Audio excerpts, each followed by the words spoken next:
Bom dia aos amados irmãos. Mais uma vez temos a oportunidade de acrescentarmos às nossas vidas mais um pouco da palavra de Deus, meditar nas preciosas palavras de vida do nosso Senhor, que certamente nos são por demais importantes, principalmente nesses dias tão conturbados, tão difíceis que temos passado. Nós temos meditado através já de durante alguns domingos, através do livro Andando nos Passos de Jesus, de Larry McCall, e estaremos dando continuidade, então, a essa sequência de estudos nesse livro. E hoje mais um tema, o tema Amando como Jesus. Amando como Jesus. O estudo é baseado na lição de número 15, no capítulo número 15, do livro de Larry McCall. E nós podemos começar, né, nesse sentido, amando como Jesus, e o autor ele faz uma indagação. Ele fala: "Você já se perguntou qual foi o maior ato de amor que já existiu?" E ele menciona, né, então, o Guinness, o livro de recordes, né, que ali encontra-se os maiores exemplos de quase tudo. Grandes feitos realizados, grandes feitos que impressionam a humanidade pela força, pela capacidade, pela destreza, alguns até pela insanidade. Alguns atos ali no Guinness, né, esse livro de recordes, nos impressionam também até por isso. Mas será que se fosse feito uma noção, né, uma busca para verificar qual que foi o maior, ou qual que seria o maior ato de amor da humanidade, será que seria possível? Os céticos, certamente aqueles que não creem, retrucariam, né, estariam questionando, falar: "De forma alguma, não há meio, né, de decidir qual a maior demonstração de amor de todos os tempos", principalmente se fosse feito um Guinness, não de ano a ano, né, mas falasse assim: desde que a humanidade existe até os dias de hoje, qual que é verificado ser o maior ato de amor? E seria, no entanto, encontrado sim. Nós podemos, saber qual é esse ato, porque esse ato nos é revelado, não no livro de recordes, não no Guinness, no livro de recordes ali, mas através das Sagradas Escrituras. As Sagradas Escrituras e até a própria história da humanidade nos relatam, mas as Sagradas Escrituras nos falam quem realmente era esse que deu sua vida, que demonstrou o maior sacrifício de todos, foi o amor de Jesus por nós. O amor de Jesus por nós foi certamente essa demonstração.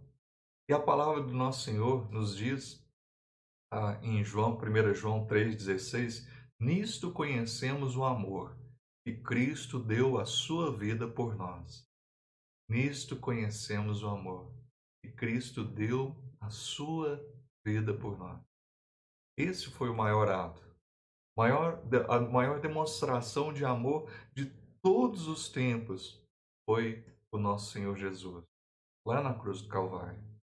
Tem até essa ilustração que vou colocar agora, que até fala, né?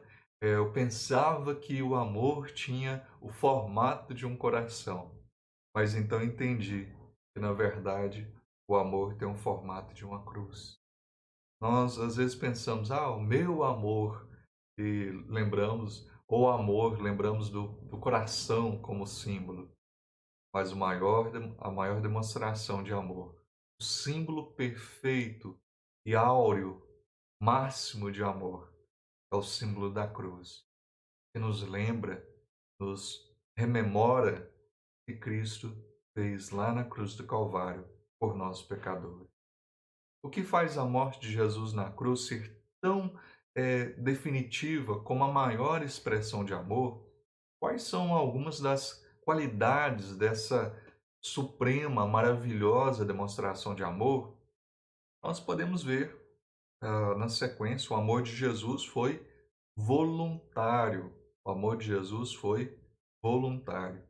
Jesus não foi uma vítima das circunstâncias, não foi uma vítima indefesa, não foi alguém que foi manipulado ali pelas autoridades da época, não foi uma execução qualquer pelos soldados romanos, não foi uma crucificação ao acaso.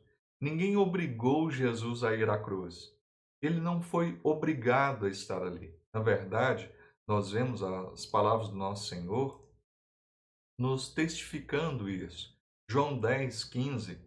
Assim como o Pai me conhece, a mim, e a mim, assim como o Pai me conhece a mim, e eu conheço o Pai, e dou a minha vida pelas ovelhas. Então, João 10:15. João 10:18 diz: Ninguém a tira de mim, pelo contrário, eu espontaneamente a dou. Tenho autoridade para a entregar e também para reavê-la. Este mandato recebi de meu Pai. Então, nosso Senhor não foi uma vítima do acaso, uma vítima das circunstâncias. Nosso Senhor sabia muito bem que deveria entregar sua vida voluntariamente. Por isso, nós vemos sempre o Senhor mencionando, ele fazia menção do seu sacrifício na cruz do Calvário constantemente, ele mencionava e falava de si mesmo como esse sacrifício necessário para a remissão dos nossos pecados. O nosso Senhor é o bom pastor que dá a sua vida pelas suas ovelhas. Ele entrega a sua vida pelas suas ovelhas. Ele não foi pego então ali pelas circunstâncias. O amor de Jesus também foi um amor substitutivo. Substitutivo. Você e eu deveríamos morrer. Nós não éramos merecedores de vida, da graça, do favor de Deus. Uma vez que Adão e Eva pecaram, nós merecíamos então ali a morte por conta do ato. Porque o Senhor já havia falado para Adão e Eva: se eles tomassem daquele fruto e comessem, certamente morreriam. Ali o pecado afetou de diversas formas. Mas o Senhor, ali naquele momento, não os destruiu como havia falado, mas demonstrou sua graça, seu favor, providenciando, já prometendo alguém que viria em favor, que nasceria da descendência da mulher. Gênesis 3,15 nos fala isso. Já é ali as boas novas da salvação em Cristo, já está sendo mencionado ali. E nós vemos então até a noção de substituição quando o Senhor, por exemplo, providencia roupas feitas de peles. Houve a necessidade de um substituto de alguém, de um animal ali, perecer para cobrir ali a nudez, para cobrir a vergonha que o pecado gerou na vida ali de Adão e Eva. Houve um substituto, um inocente morrendo por conta dos pecadores. E assim nós vemos constantemente nas Sagradas Escrituras. Nós vemos, por exemplo, quando Abraão ali, ele está para sacrificar seu filho. Vou pegar o texto aqui. Gênesis 22:12. Então lhe disse: Não estenda a mão sobre o rapaz, e nada lhe faças, pois agora sei que temes a Deus, porquanto não me negastes o filho, o teu único filho. Tendo Abraão erguido os olhos, viu atrás de si um carneiro preso pelos chifres entre os arbustos. Tomou Abraão o carneiro e ofereceu um holocausto em lugar de seu filho. E pôs Abraão por nome aquele lugar: O Senhor proverá. Daí dizer-se, até o dia de hoje, no monte do Senhor se proverá. Então do céu bradou pela segunda vez o anjo do Senhor a Abraão, e disse: Jurei por mim mesmo, diz o Senhor, porquanto fizeste isso e não me negaste o teu único filho, que deveras te abençoarei e certamente multiplicarei a tua descendência como as estrelas do céu e como a areia da praia, do mar. A tua descendência possuirá a cidade dos seus inimigos. Nela serão benditas todas as nações da terra, porquanto obedeceste à minha voz. O Senhor testemunhando que da descendência ali estaria realmente reservando, separando, provendo aquele que abençoaria todas as nações. Quem é esse que abençoou todas as nações? Quem é esse que da descendência ali de Abraão se multiplicou sobre toda a terra essa família de Abraão cresceu por demais, não só restrito a uma nação, a nação de Israel, mas foi abençoado todas as nações por ele. Cristo, foi por meio de Cristo. E nós vemos as Sagradas Escrituras nos mencionando isso. Em João 1:29, no dia seguinte, viu João a Jesus que vinha para ele e disse: Eis o Cordeiro de Deus que tira o pecado do mundo. Então, vemos constantemente essa relação de substituto a Jesus realizando esse ato substitutivo que já fora prometido por consequência do pecado do homem. Jesus, então, haveria de se colocar em nosso favor, realizando aquilo que era necessário, segundo a lei, para nos trazer o perdão, nos conceder perdão. Hebreus 9:27, e assim como aos homens está ordenado morrer uma só vez, vindo depois disso o juízo. Então, ao homem merece o juízo. Assim também Cristo, tendo se oferecido uma vez para sempre para tirar os pecados de muitos, aparecerá a segunda vez sem pecado aos que aguardam para a salvação. O Senhor morreu uma vez por todas. O sacrifício de Cristo foi perfeito, maravilhoso e, e uma vez que Cristo assumiu a nossa condenação, ele pagou, quitou totalmente a nossa dívida para com Deus. Nós temos então livre acesso a Deus o Pai. Temos paz concedida por meio de Cristo. O mundo não concede paz a nós. Quem nos concede paz é Deus através do seu Filho Jesus. Então, nós éramos inimigos de Deus e Deus proveu aquilo que era necessário para que fôssemos resgatados, para que fosse concedida paz, para que nos fosse concedido perdão, para que nos fosse resgatadas nossas vidas do império das trevas e fôssemos transportados para o reino da luz do seu Filho. E assim, sabemos então que era necessário ali o substituto. Jesus não tinha de morrer. Como Deus encarnado, Jesus era o próprio autor da vida, como diz Atos 3,15. Ele não era obrigado, Deus não era obrigado a fazer nada por nós. Adão e Eva pecaram, Deus era obrigado a salvar. Não. Na verdade, Deus falou que eles mereciam. Eles tinham até o momento em que comeram daquele fruto, antes daquele momento, eles eram capazes de permanecer fiéis ao Senhor e, posteriormente, tomar do fruto da árvore da vida. Mas eles não permaneceram. Então, naquele momento, a partir daquele momento que eles comem daquele fruto, eles perdem a capacidade de livre-arbítrio. O livre-arbítrio não existe mais. Porque se nos fosse dado a capacidade, a possibilidade de viver segundo a nossa vida, nós buscaríamos apenas o que é mal. Porque o nosso coração, na natureza, na nossa origem, é pecaminoso e busca só o que não presta. Nós somos também condenados pela, pelo pecado de Adão. Então, não só somos passíveis de condenação, como também o nosso coração é propenso a buscar o mal por conta dessa inclinação do pecado, que o pecado gera em nós. Se não for o ato amoroso, gracioso de Cristo, se não for a misericórdia do Senhor, nós merecíamos apenas a destruição, nós buscaríamos realmente a destruição, porque o pecado gera isso. O pecado leva à morte e morte eterna. Mas o Senhor, o autor da vida, nos concede vida, vida eterna. Eu sou a vida, o Senhor diz Eu sou o caminho, a verdade e a vida. O Senhor é a vida, que nos concede essa maravilhosa essa maravilhosa esse recomeço, essa vida, essa nova vida.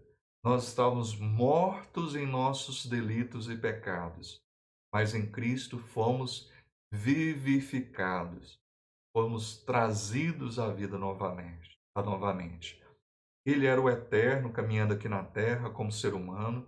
Jesus era diferente de todos os outros humanos, e nesse aspecto, então, é significativo.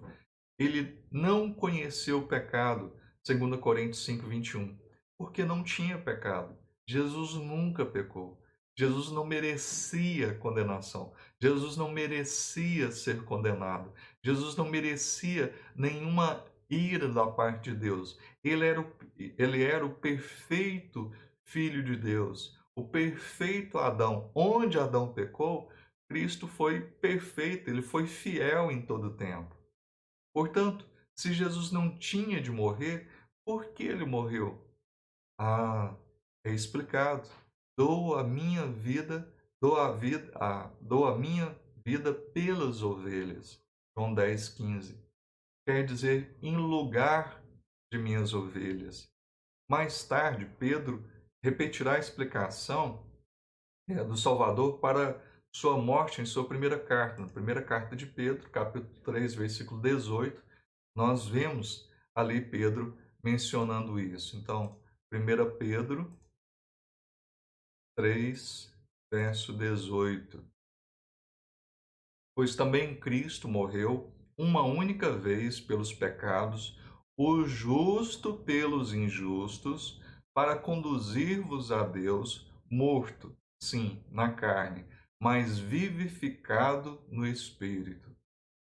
Sim, ele morreu porque quis, porque era obediente ao Pai, porque lá na eternidade, Deus o Pai, Deus o Filho, Deus o Espírito Santo já providenciou uma forma de sermos resgatados, salvos, e ali a Trindade já nos escolheu na eternidade para si. A morte de Jesus em nosso lugar, então, é uma expressão maravilhosa de amor. Também nós vemos que o amor de Jesus foi ah, sacrificial. O amor de Jesus foi sacrificial. Ele, além de ser substitutivo, então, ele foi sacrificial. O amor de Jesus foi mais do que palavras. Às vezes a pessoa pega e acham que o amor é palavras, mas o amor é demonstrado em atitudes, em ações. Ele colocou seu amor por nós em ação, e de uma forma mais surpreendente de todas. Ele sacrificialmente deu sua vida perfeita e preciosa por nós. João 15:13. João 15:13. Evangelho de João, capítulo 15, verso de número 13. Ninguém tem maior amor do que esse, de dar a alguém a própria vida em favor dos seus amigos. Ninguém tem mais amor do que esse, de dar a sua vida por seus amigos. Muitos cristãos lutam durante tempos de circunstâncias difíceis, ou de depressão emocional, fazendo a pergunta, né? Aquela pergunta existencial: Deus realmente me ama? Será que eu sou amado pelo Senhor? Será que o Senhor se importa comigo? Essa pergunta tão impactante, tão penetrante, tão intensa, é respondida, enfim, aos pés da cruz. O nosso Senhor, quando reconhecemos a morte sacrificial do nosso Senhor, nós vemos realmente que Ele nos amou. Ele nos amou a tal ponto, Deus me amou de tal maneira, que deu o seu Filho unigênito, para morrer a minha morte. Ele nos amou de tal maneira, Ele nos amou a tal ponto. Romanos 5, versos 6 a 8. Romanos 5, 6 a 8.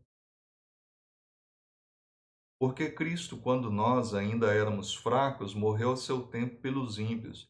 Dificilmente alguém morreria por um justo, pois poderá ser que pelo bom alguém se anime a morrer. Mas Deus prova o seu amor para conosco pelo fato de ter Cristo morrido por nós, sendo nós ainda pecadores. Cristo não morreu por pessoas boazinhas. Cristo não morreu por nós porque achou, aquilo ali vai ser bom, ou ele tem alguma coisa boa ainda, ele ainda tem jeito. Não, nós não éramos bons, nós não tínhamos nada de bom. Nós somos totalmente depravados na nossa essência, na nossa origem. Mas Cristo, então, se sacrificou por nós, como já disse, por aquele preço que era necessário ser pago, para que recebêssemos esse maravilhoso amor de Deus, o Pai. Nós somos filhos de Deus porque fomos enxertados em Cristo. Ele é a videira verdadeira. Nós somos aqueles galhos que foram enxertados nessa videira. Nós fomos colocados então como herdeiros desse maravilhoso amor em Cristo. Em Cristo nós fomos então feitos filhos adotivos, fomos adotados pelo seu amor. O amor de Jesus foi pessoal, esse amor pessoal do nosso Senhor Jesus. E pensem quão pessoal é o amor de Salvador. Às vezes focalizamos tanto na verdade paralela de que Deus amou o mundo de tal maneira que nós esquecemos também de que é, o Senhor amou cada um de nós. É interessante quando nós olhamos, por exemplo, textos que falam da aliança e do amor e de Deus se relacionando com o seu povo, ao mesmo tempo que ele fala do seu relacionamento com o povo como um todo, ele fala do seu amor, da sua aliança que deve ser exercida na vida de cada um. Quando na entrada de Canaã, o povo ali foi exortado, então, desde o tirador de água do poço, do rachador de lenha, até os chefes da tribo, desde a criança até o mais velho, homem, mulher, todos entrariam em aliança com o Senhor. Então era todo o povo de Israel, cada tribo, mas cada pessoa ali estaria entrando em aliança. Nós temos como povo de Deus, temos aliança com Deus, mas o Senhor nos conhece a cada um. Cada um de nós tem o seu livro, o seu nome escrito no livro da vida. O Senhor nos conhece intimamente, de forma pessoal. Nosso Deus não é um Deus distante. O nosso Deus é o Deus presente, é o Deus que se relaciona conosco, é o Deus pessoal.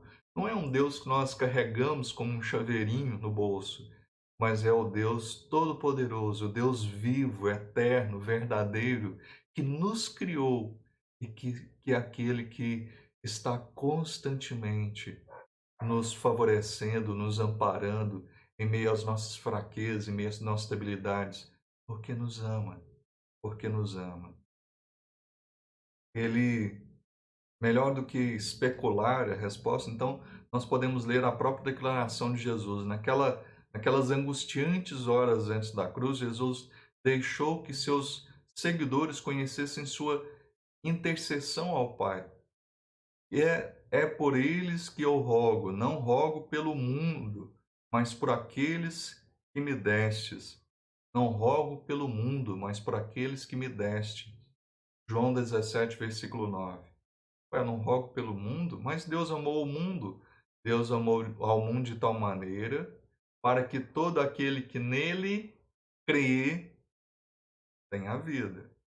O Senhor, quando fala que realmente nós vemos o mundo, o Senhor, todos aqueles os seus ali, ele amou, que entregou sua vida, são salvos. Então, é por eles que eu rogo. Não, Jesus não rogou por todos, não morreu por todos, porque senão todos seriam salvos.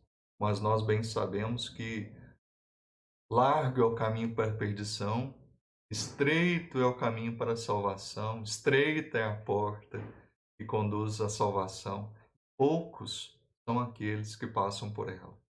O Senhor escolheu, sim, dentre tantos, aqueles que Ele o quis, pela sua livre vontade, e demonstra esse amor por nós, nos colocando como ovelhas do seu aprisco. E não foi só aqueles que viveram na época de Cristo, muitos outros o Senhor demonstrou. Ele fala: olha, não são só essas ovelhas, não são só estes, mas muitas outras ovelhas, né? Muitos outros têm que não estão aqui, mas que são parte desse rebanho. Gálatas 2 verso 20. Gálatas 2 verso 20.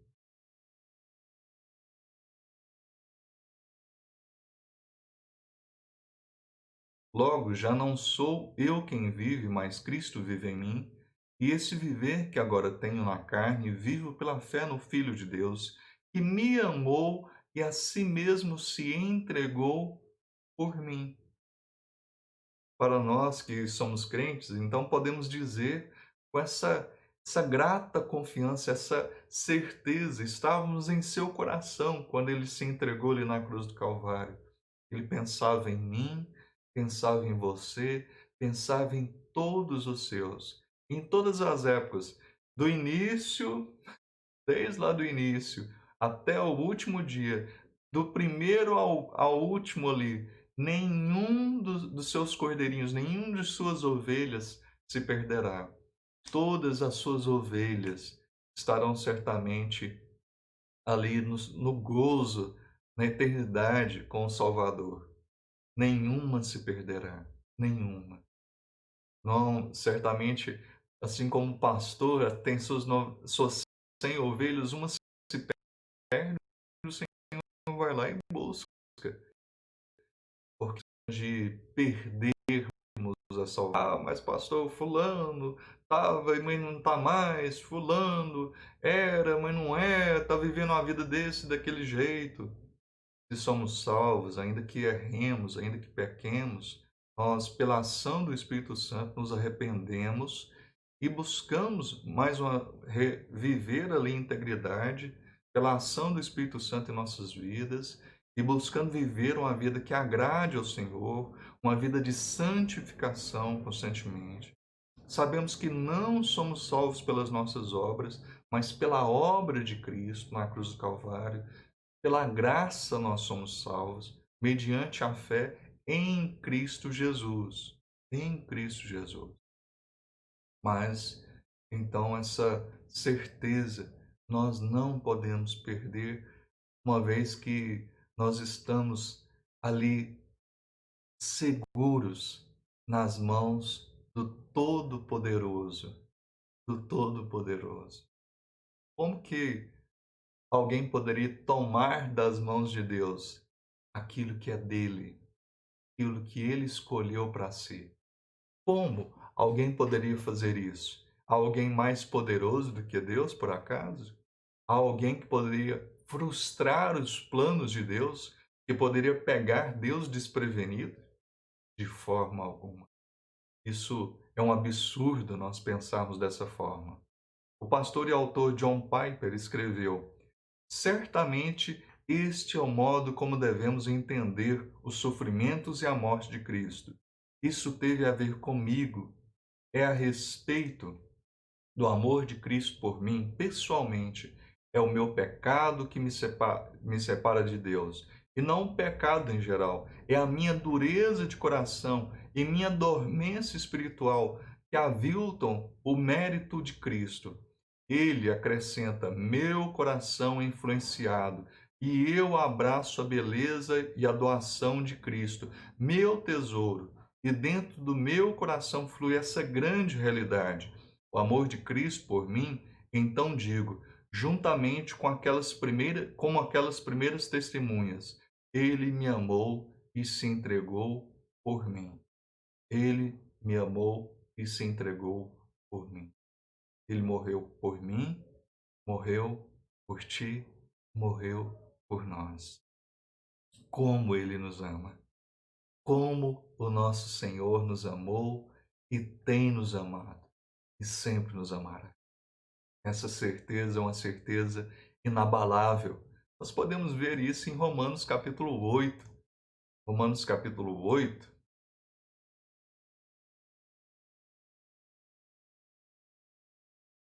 sabemos que todas as coisas, a partir do verso 28, cooperam para o bem daqueles que amam a Deus, daqueles que são chamados segundo o seu propósito. Porquanto aos que de antemão conheceu, também os predestinou para serem conforme a imagem de seu Filho, a fim de que ele seja o primogênito entre muitos irmãos. Então o Senhor nos amou, nos escolheu, nos predestinou para si. Nós vemos esse amor que não pode ser acabado, não pode ser destruído, porquanto estou bem certo que nem a morte, nem a vida, nem os anjos, nem os principados, nem as coisas do presente, nem do porvir, nem os poderes, nem a altura, nem a profundidade, nem qualquer outra criatura poderá separar-nos do amor de Deus que está em Cristo Jesus, nosso Senhor. Nada. Nada pode nos separar desse amor. Nada nem ninguém pode nos separar desse amor. O amor de Jesus por nós deve ter um efeito, então, demonstrativo em como tratar também uns aos outros no corpo de Cristo. O corpo de Cristo que é a igreja, que é o povo de Deus reunido ali para servi-lo, para bendizê-lo. Nosso amor, então, pelos outros. Os cristãos devem ser como o Salvador. Isso não é meramente uma recomendação, uma sugestão. Isso é uma obrigação, é uma ordem que nos é dada para que vivamos, para que pratiquemos tudo aquilo que o Senhor nos demonstrou e tem nos ensinado. 1 João, capítulo 2, versos 5 e 6.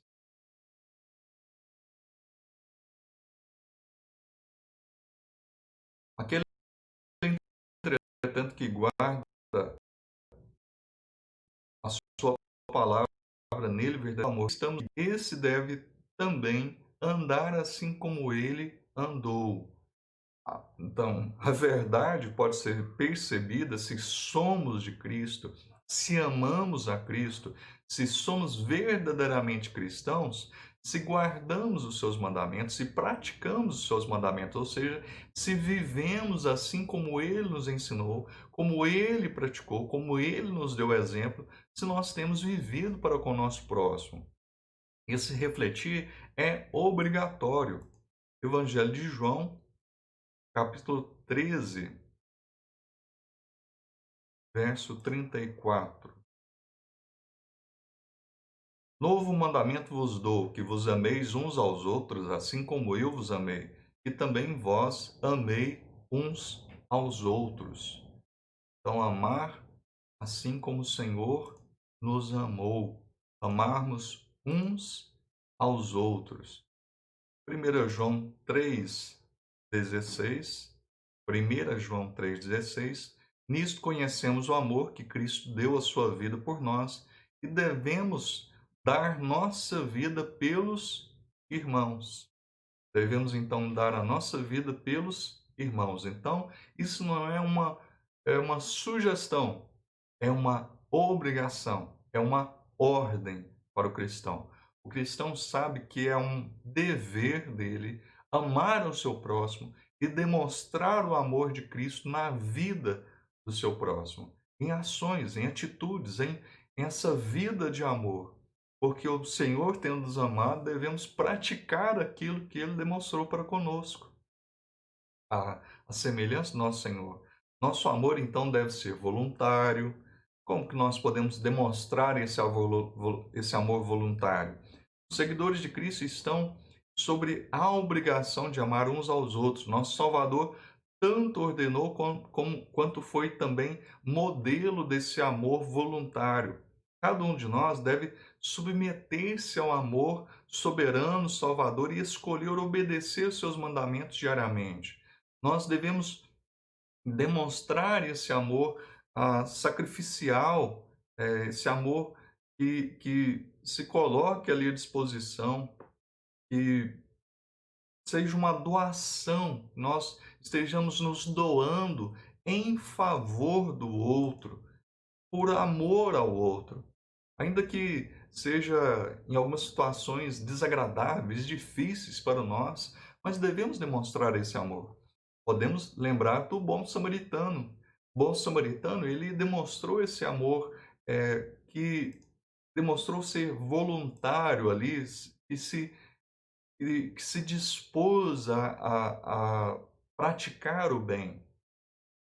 Por exemplo, ele pega, se coloca em risco, os salteadores poderiam estar ali ainda, ele poderia também ser assaltado, mas ele se coloca em risco, ele pega, ele desmonta, desce ali do seu animal, trata, pega o que ele tem ali, trata das feridas daquele homem que foi apanhado ali, coloca no seu animal, então ele foi de a pé, leva até um lugar onde aquele homem foi tratado, foi cuidado, ele paga para que até o período que aquele homem se recuperasse das suas feridas, e ele fala: "Olha, se gastar mais alguma coisa, quando eu voltar eu pago". Então, o bom samaritano, diferente daqueles que até serviam, que o Senhor coloca ali a expressão do levita, do sacerdote, que eram pessoas que estavam ali no templo diariamente, mas que não demonstraram amor, esse amor voluntário. Na verdade, se distanciaram, se colocaram à parte, distantes. Não há como vivermos dessa forma, de forma alguma. Ah,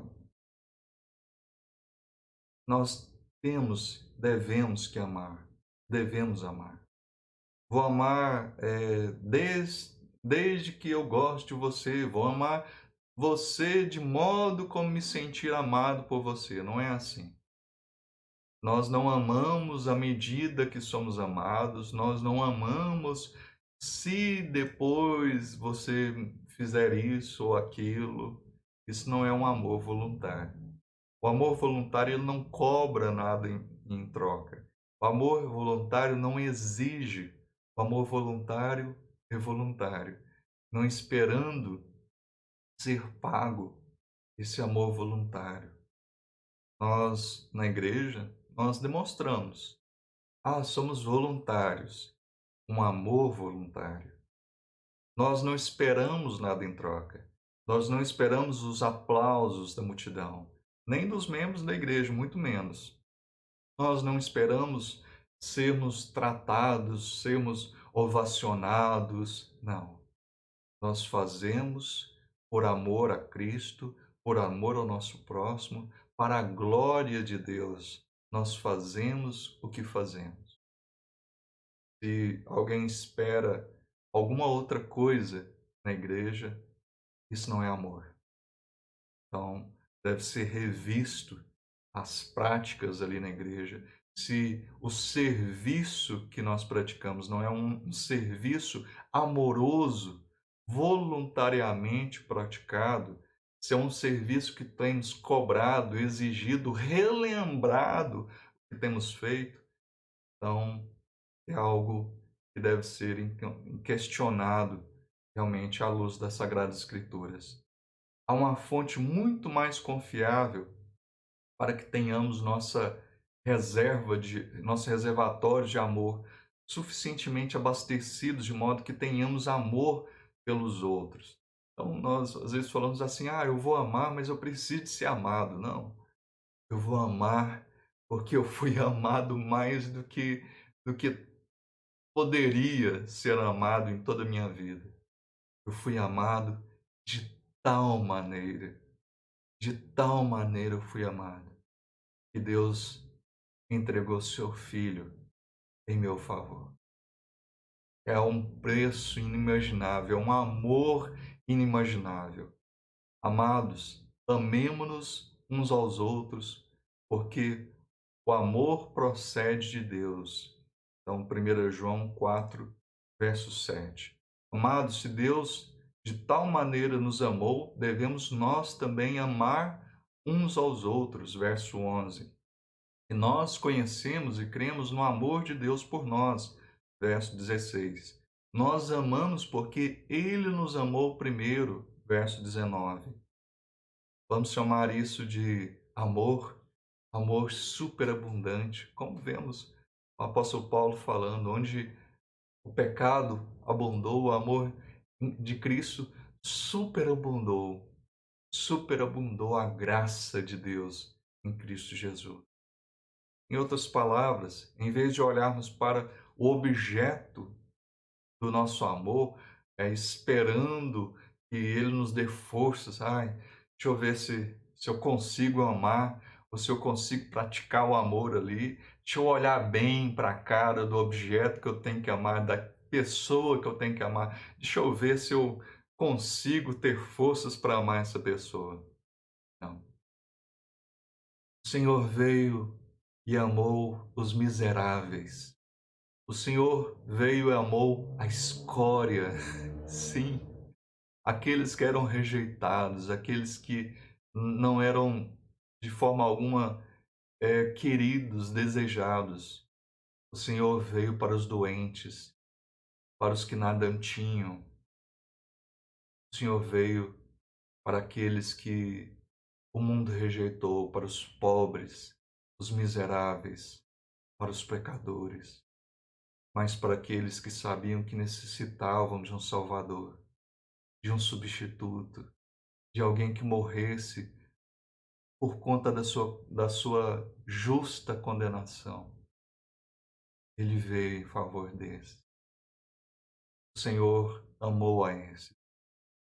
Somos realmente amados pelo nosso Senhor. Devemos olhar então para Cristo, para esse amor. Como já disse, somos as varas enxertadas na videira, que é Cristo, esboçando ali seu amor. Sem Ele nada podemos fazer. João 15, versículo 15. Através dele podemos todas as coisas. Tudo posso naquele que nos fortalece, me fortalece. Filipenses 4:13. Então, tudo nós podemos naquele que nos fortalece. Nós podemos passar por muitas coisas. Nós podemos viver muitas situações difíceis, porque o Senhor nos sustenta nessa obra de amor que devemos demonstrar, devemos praticar. Esse amor também, nosso amor deve ser substitutivo. Nós, os seguidores de Cristo, quando vemos nossos irmãos, nossas irmãs em necessidade, devemos, em amor, nos envolvermos em suas vidas. Paulo afirmou isso da seguinte maneira: levai as cargas uns dos outros, e assim cumprireis a lei de Cristo. Gálatas 6:2. E a essência da lei, o cerne da lei, a lei do nosso Senhor Jesus, é isso, realmente. Nosso Senhor sintetizou, né, os 10 mandamentos, ele resumiu os 10 mandamentos, não que ele tenha falado, não vale mais os mandamentos morais, as tábuas da lei, não. Na verdade, o Senhor ele pega e sintetiza, ele resume, ele fala: ame a Deus acima de todas as coisas, de todo o teu coração, força, toda a vossa mente, né? E ame ao próximo como a si mesmo. Se eu amo a Deus acima de todas as coisas, eu não vou ter outro Deus, eu não vou cultuar outro Deus, eu não vou fazer uma imagem semelhante de nada. Então o Senhor resumiu. O Senhor também pega, se eu amo o meu próximo como a mim mesmo, eu não vou cobiçar nada dele, eu não vou roubar, eu não vou adulterar, não vou nada, não vou matá-lo, porque eu não gostaria disso. Então, não vou praticar nada que eu não gostaria. E assim como eu amo o meu próximo como a mim mesmo, eu vou buscar o benefício do meu irmão. Eu vou cuidar do meu irmão. E vos ameis uns aos outros assim como eu vos amei. João 15, verso 12. Vos ameis uns aos outros assim como eu vos amei. Como Cristo nos amou? Cristo nos amou entregando sua vida por nós. Então um amor sacrificial, um amor sacrificial também. Jesus fez mais do que declarar seu amor por nós em palavras. Ele também demonstrou seu amor por nós em ação sacrificial. Os verdadeiros seguidores de Jesus Cristo farão o melhor para imitar esse tipo de amor sacrificial, à semelhança do nosso Senhor. Tal amor pode tornar-se bem prático. A 1 João 3, 16 a 18, nisso conhecemos o amor que Cristo deu sua vida por nós e devemos dar nossa vida pelos irmãos. Então, aquele que possui recursos desse mundo e vira seu irmão padecer necessidade, fechar-lhe o seu coração, como pode permanecer nele o amor de Deus? Filhinhos, não amemos de palavra nem de língua, mas de fato e de verdade. Amor não é só da boca para fora. Amor é amor para ser praticado, vivenciado, demonstrado. O amor não é só para ser conjugado. Eu amo, tu amas, ele e ela ama, não. Nós devemos amar e nós devemos demonstrar em práticas de vida. O amor é um amor em ação. Para amarmos uns aos outros como Cristo nos amou, devemos abrir as portas do nosso coração, então, e realmente devemos deixar dessas contradições. Às vezes falamos que amamos, amamos a Deus e queremos permanecer no nosso cantinho, na nossa comodidade, à parte de todos aqueles que têm sofrido, daqueles que têm padecido, daqueles que têm passado por dificuldades e temos desejado viver, podemos a ser parte mesquinhos dessa forma. Nós não podemos, de forma alguma, permanecer dessa forma. Devemos viver, então, uma vida agradável. O meu mandamento é esse, que vos ameis uns aos outros, assim como eu vos amei. João 15, 12. Nosso amor também deve ser pessoal. Às vezes nos sentimos tentados a amar a certa distância, temos disposição de amar aos outros, desde que não tenhamos de nos aproximar muito, de nos relacionarmos. Colocamos nossa oferta no gasofilácio ou mandamos nossa oferta missionária, mas nós não queremos saber da vida do missionário, nós não queremos entrar ali em ação missionária, mesmo que possamos, né? Às vezes nós não precisamos ir além, em terra distante, para fazermos missões. Tem missões locais também, uma missão local que é nossa obrigação. Paulo, no capítulo 12 de Romanos 9, desculpe, Romanos 12, a partir do verso 9, o amor seja sem hipocrisia, detestai o mal, apegai-vos ao bem, amai-vos cordialmente uns aos outros com amor fraternal, preferindo-vos em honra uns aos outros. No zelo não sejais remissos, sedes fervorosos de espírito, servindo ao Senhor. Regozijai-vos na esperança, sede pacientes na tribulação, na oração perseverantes. Compartilhai as necessidades dos santos. Praticai a hospitalidade, abençoai os que vos perseguem, abençoai, não amaldiçoeis, alegrai-vos com os que se alegram e chorai com os que choram. Então o amor é um amor pessoal.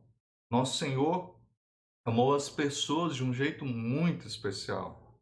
Ele se importava com as pessoas individualmente. Nós vemos, por exemplo, Levi, o amor ali para o coletor de impostos, o amor ali no poço, com aquela mulher samaritana que era desprezada, mas o Senhor ali amou aquela mulher, demonstrou seu amor para com ela, falou da água da vida para ela. Ao leproso, o Senhor demonstra ali seu amor para com aquele homem, tocando, sarando ali da sua lepra. Do possesso por demônios, o Senhor expele aqueles demônios, dando vida, alegre vida, libertação para aquele homem. Saulo de Tarso, que perseguia a Cristo, então ele entendeu que Cristo era o autor da vida, que Cristo é Deus. Então ele se prostra ali, passa de perseguidor a perseguido. À medida que buscamos amar como ele amou, não devemos nós também devemos nos dispor a amar as pessoas de forma pessoal. Quando foi a última vez que nós gastamos tempo individualmente?